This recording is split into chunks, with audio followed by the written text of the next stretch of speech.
Good day everyone, especially to the listeners of this channel. I am one of your silent listeners, but today I chose to share my own experience of my two brothers and father, after the typhoon Odette hit us. Of almost all the typhoons that have passed through our area, this is the one that we can truly say is historical and will never be forgotten by all the residents here.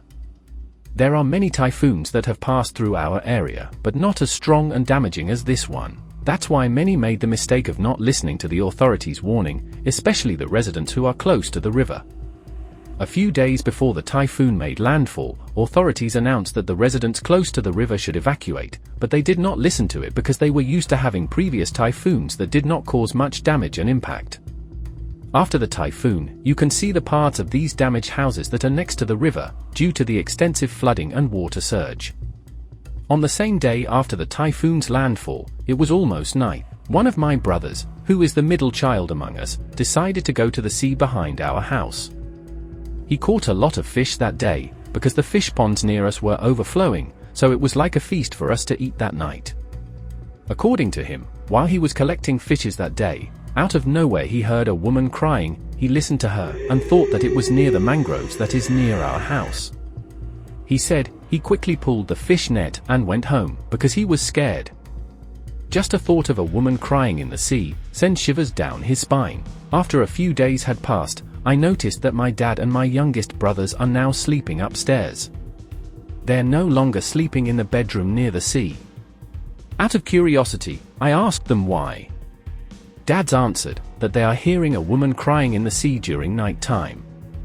It scared them, so they decided to sleep upstairs. Over the course of the morning, my dad asked our neighbors if they also hear the same sound that they are hearing. And Dad was even more shocked when our neighbors answered him that they also hear a woman crying at night. My suspicion was that it might be a soul asking for help, and that she must be a victim of the typhoon. But deep down, I know I can't do anything, because fear is creeping inside my head.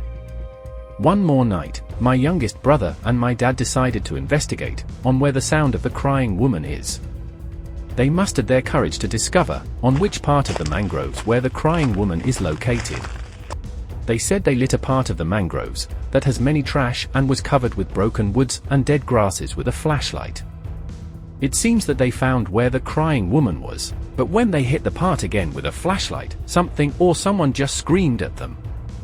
A woman screaming on top of her lungs.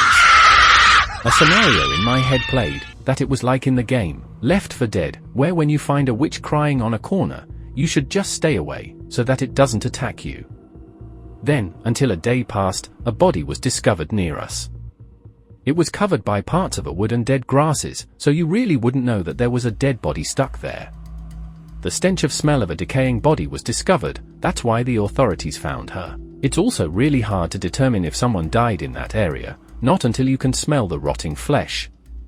She might be one of the victims of the typhoon who lived near the river, and her body got washed out due to the flood's strong current during the typhoon's landfall, and was only found there when the widespread flooding and water surge subsided. When we found out that it was a woman's body, the thought of the woman crying at night came to light, and we realized that the crying woman and the dead body might be one, and that her ghost is just looking for help so that we can discover her body.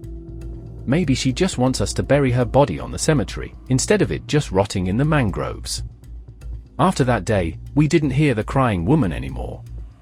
This story of mine may be a call to all those who are a bit stubborn, especially those who are close to the river. Before a typhoon makes landfall, listen to the authorities and evacuate for your own safety. It's much better to lose your house than your life. But there's a catch to this story. According to what Dad heard from his friend who lived near the river, there were stories that echoed that even before typhoon made landfall, they spotted an old woman wandering in the streets near the river. She was asking for water from the residents there, but was not given even a glass. The old woman just said, "Go ahead. Don't give me water. Don't worry. A lot of water will come for you."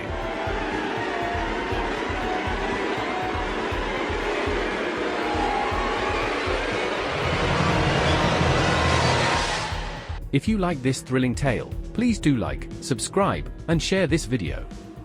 And if you have horror or thrilling stories to share with us, please message us, and we will narrate them for you.